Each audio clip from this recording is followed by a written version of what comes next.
I have finally finished watching Unanswered Butterfly, and I've really been looking forward to talking about it with you guys. This isn't going to be a full review or breakdown, just my rating and overall thoughts of the film. Spoiler warning ahead, guys. The premise is pretty simple, with our main two characters being Immaroon and Rex. Rex actually being Immaroon's tutor in the real world. Unlike Echoes of Aincrad taking place on floors 1 and 2, Unanswered Butterfly actually takes place on floor 3, and they do confirm this in the film. After an incident mimicking everything that we saw in the trailers, Immaroon and Rex start believing Kirito is a player killer who killed their guild members. We would actually find out later that it was Rex using his position over Immaroon to convince her that Kirito was a bad guy, due to Rex's personal feelings about beta testers. Most of the movie revolves around them hunting Kirito, with Asuna getting caught up in the middle of it all. As far as SAO main characters go, I actually really like these two.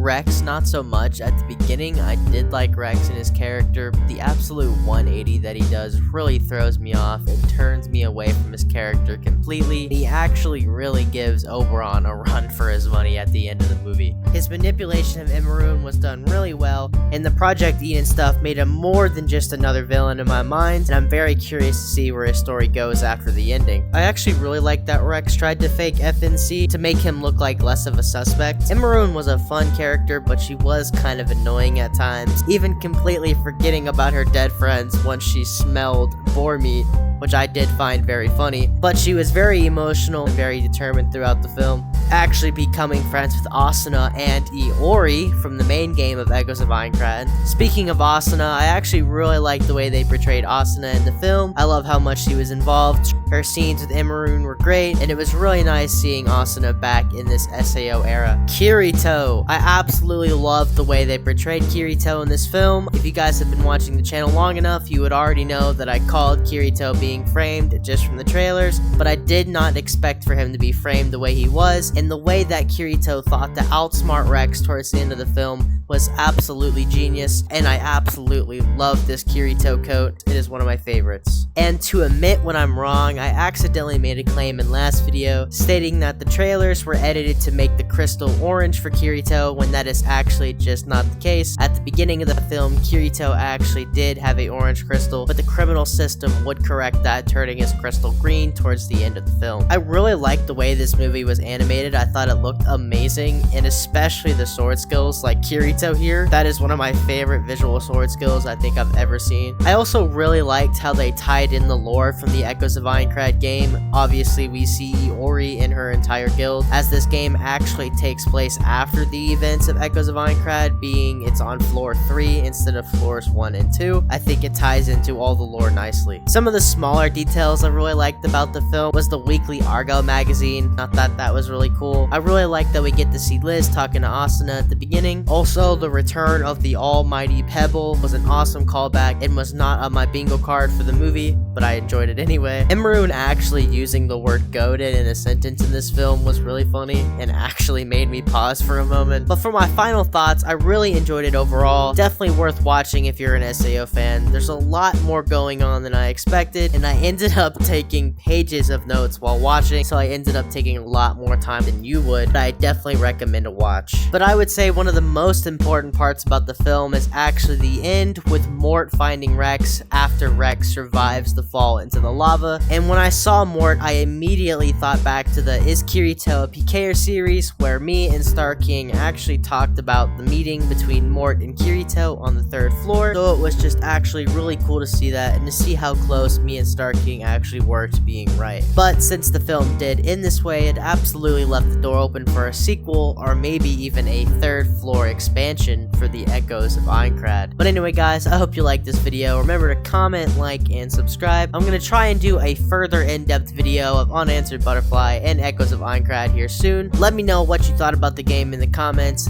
and I will see all you guys in the next one.